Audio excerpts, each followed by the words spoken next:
अरे चाची की बहू को देखो, वो अपनी सास के लिए गिफ्ट लाई है मदर्स डे पर, सुशीला जी बोली। तब उनकी बहू निशा बोली, हाँ मम्मी जी, पर चाची जी अपनी बहू को रखती भी तो बेटी की तरह, या आप भी तो देखिए।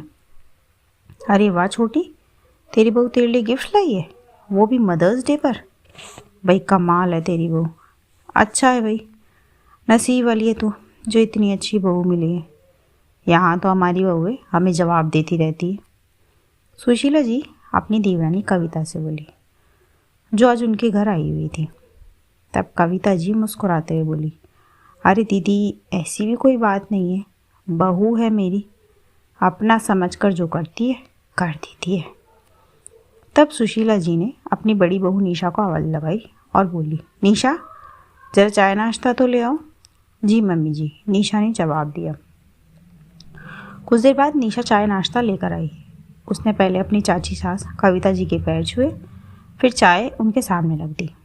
तब सुशीला जी ने तुरंत कविता जी की तरफ देखकर कहा, छोटी तेरी बहू ने तुझे मदर्स डे पर गिफ्ट दिया है, बड़ी ही अच्छी है तेरी बहू।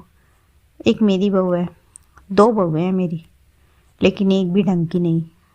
निशा पहले चुपचाप खड़ी सब सुनती रही, फिर निशा धीरे से बोली, हाँ मम्मी जी, चाची जी की बहू ने उन्हें मदर्स डे पर गिफ्ट दिया है। तब सुशीला जी बोली, हाँ तो तुमने कुछ सीखा उससे? तब निशा ने शांत स्वर में कहा, नहीं मम्मी जी, नहीं सीखा। सुशीला जी चौंक गई और बोली, हाँ ऐसी बातें क्यों ही सीखोगी तुम? तब निशा बोली, क्योंकि आपने बस ये देखा कि चाची जी की बहू उनकी सेवा करती है, लेकिन मैंने ये देखा कि चाची जी खुद अपनी बहू को कैसे रखती है। सुशीला जी का चेहरा थोड़ा सख्त हो गया और वो बोली, मतलब? तब निशा बोली, मतलब मम्मी जी, चाची जी अपने बेटे बहू के साथ घूमने फिरने पर ऑब्जेक्शन नहीं करती। जब उनका बेटा बहू को बाहर घुमाने ले जाता है तो चाची जी खुश होती है, जबकि हमारी सास हमें अपने ही पति के साथ घूमने फिरने पर नाराज़ हो जाती है। सुशीला जी कुछ बोलती उससे पहले निशा आके बोली, चाची जी की बहू सूट भी पहनती है तो भी चाची जी उसे कुछ नहीं कहती, लेकिन हमसे अगर सिर पर पल्लू थोड़ा सा पीछे हो जाए तो हमें ताने सुनाए जाते हैं। कविता जी चुपचाप निशा की बातें सुन रही थी। तभी अंदर से छोटी बहू दिव्या भी बाहर आ गई और दिव्या बोली, और मम्मी जी, उनकी बहू बीमार हो जाए तो चाची जी अपनी बहू से काम नहीं करवाती बल्कि उसकी सेवा करती है। सुशीला जी ने दिव्या की तरफ देखा। दिव्या आगे बोली, और जानती है मम्मी जी, चाची जी अपनी बेटी के लिए कुछ खरीदती है तो पहले अपनी बहू के लिए भी लेती है। फिर थोड़ा रुक कर वह आगे बोली, आप तो अपने और दीदी के लिए चीज़ें खरीदती है और वो भी हमसे छुपा कर। सुशीला जी के पास अब कोई जवाब नहीं था। फिर कविता जी ने माहौल को शांत करने के लिए कहा, बस करो बेटा, अपनी सास से ऐसे मत बोलो। पर दिव्या बोली, नहीं चाची जी, हम बदतमीजी नहीं कर रहे हैं, बस आज पहली बार अपनी बात कह रहे हैं। सुशीला जी चुप रही। दिव्या ने आगे कहा, मम्मी जी, आपको हमसे गिफ्ट चाहिए, हमें इसमें कोई परेशानी नहीं, लेकिन कभी पहले आप हमारे लिए कुछ करके तो देखिए। निशा की आंखों भी नम हो गई। वह बोली, मम्मी जी, हम भी चाहते हैं कि मदर्स डे पर आपको गिफ्ट दे, आपके लिए साड़ी खरीदे, मिठाई लाए, लेकिन पहले माँ जैसा रिश्ता भी तो मजबूत होना चाहिए ना। सुशीला जी की आंखों में आंसू आ गए। उन्होंने धीरे से कहा, तुम दोनों को लगता है मैं अच्छी सास नहीं हूँ। तब निशा ने तुरंत कहा, आप बुरी नहीं है मम्मी जी, बस आपने कभी हमें समझने की कोशिश नहीं की। अब कविता जी ने सुशीला जी का हाथ पकड़ लिया और कहा, दीदी सच कहूँ तो आपकी बहू गलत नहीं कह रही है। सुशीला जी ने उनकी तरफ देखा। कविता जी आगे बोली, आपने अभी मुझसे कहा था ना कि मैं नसीब वाली हूँ जो मुझे इतनी अच्छी बहू मिली। सुशीला जी बोली, लेकिन आपने कभी ये नहीं सोचा कि अच्छी बहू बनने से पहले मैंने अच्छी सास बनने की कोशिश की है।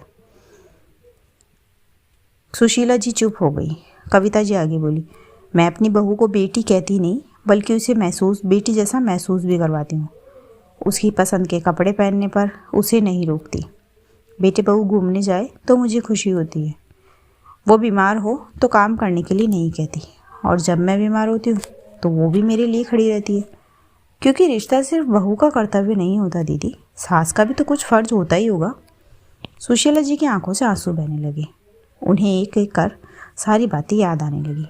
उन्हें याद आया कि कैसे उन्होंने निशा को सिर्फ इसलिए डांटा था क्योंकि उसने बिना पल्लू के सूट पहना था। कैसे दिव्या अपने पति के साथ बाहर जाना चाहती थी तो उन्होंने नाराज़ होकर कहा था, बहू को घर संभालना चाहिए, घूमना फिरना नहीं। कैसे उनकी बेटी के लिए नई साड़ी आए तो उन्हें खुशी खुशी दे देती थी, लेकिन बहुओं के लिए वही चीज़ खरीदने का ख्याल तक उन्हें नहीं आया। और फिर उन्हें आज की अपनी बात भी याद आई, एक मेरी बहू है, 2 है, लेकिन एक भी ढंग की नहीं। सुशीला जी ने अपना सिर झुका लिया। कुछ देर बाद उन्होंने निशा और दिव्या को अपने पास बुलाया और कहा, बेटा। दोनों चुपचाप उनके पास आ गई। सुशीला जी बोली, मुझे माफ़ कर दो। निशा और दिव्या दोनों हैरान रह गई और बोली, मम्मी जी आप ये कह रही हैं? तब सुशीला जी बोली, आज तुम दोनों ने मुझे मेरी गलती दिखाई। मैं हमेशा चाहती रही कि बहुएं मेरी सेवा करें, मेरा सम्मान करें, लेकिन मैंने कभी ये नहीं सोचा कि मैं उन्हें कितना सम्मान देती हूँ। दिव्या की आंखों से आंसू निकल पड़े। सुशीला जी ने दोनों बहुओं के हाथ पकड़ लिए और कहा, आज मदर्स डे पर तुम दोनों ने मुझे कोई गिफ्ट नहीं दिया, लेकिन मुझे उससे भी बड़ा गिफ्ट दे दिया।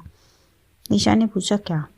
तब सुशीला जी मुस्कुराकर बोली, अपनी गलती समझने का मौका। फिर उन्होंने दोनों बहुओं को गले से लगा लिया और कहा, आज से इस घर में कोई बहू बेटी में फ़र्क नहीं करेगा। मेरी बेटी के लिए जो आएगा वही मेरी बहुओं के लिए भी आएगा। निशा मुस्कुरा दी। सुशीला जी आगे बोली, और हाँ, अगर कभी तुम्हें लगे कि मैं फिर से पुरानी वाली सुशीला बन रही हूँ तो मुझे आज की ये बातें याद दिला देना। तब कविता जी हंसते हुए बोली, अब आई ना मेरी दीदी लाइन पर, और सभी हंसने लगे। सुशीला जी ने कविता की तरफ देखकर कहा, छोटी, आज तू मेरे घर गिफ्ट नहीं लेकर आई, लेकिन अपनी बहू की वजह से मुझे ज़िंदगी का सबसे बड़ा सबक दे गई। तब कविता जी मुस्कुराकर बोली, दीदी, अच्छी बहू किस्मत से मिल सकती है, लेकिन उसे अच्छी बनाए रखने के लिए पहले अच्छी सास बनना पड़ता है। फिर सुशीला जी ने अपनी दोनों बहू की तरफ देखा और बोली, अब मुझे समझ आया, बहू से माँ जैसा प्यार और सेवा पाने के लिए पहले उसे बेटी जैसा सम्मान देना पड़ता है। निशा और दिव्या ने मुस्कुराते हुए सुशीला जी के पैर छुए। इस बार सुशीला जी ने उन्हें रोक लिया और दोनों को गले लगाकर बोली, पैर नहीं बेटा, आज से मेरे गले लगो, क्योंकि तुम दोनों सिर्फ मेरी बहुएं नहीं, मेरे घर की बेटियाँ हो। दोस्तों, रिश्तों में सिर्फ अधिकार जताने से प्यार नहीं मिलता। अगर सास चाहती है कि बहू उसे माँ जैसा सम्मान दे, तो उसे भी बहू को बेटी जैसा सम्मान और अपनापन देना होगा, क्योंकि अच्छी बहू पाने के लिए सिर्फ नसीब नहीं, अच्छी सास बनना भी ज़रूरी है। इसी के साथ कहानी यही ख़त्म होती है। कहानी आपको कैसी लगी मुझे कमेंट बॉक्स में ज़रूर बताएं। ऐसी ही भावनात्मक कहानियाँ सुनने के लिए मेरे चैनल KNYK हिंदी कहानियाँ को अभी सब्सक्राइब कर लें। मैं मिलती हूँ आपसे अगली कहानी में। तब तक अपना और अपने परिवार का रखिए ख्याल। थैंक यू सो मच दोस्तों। Thanks for watching.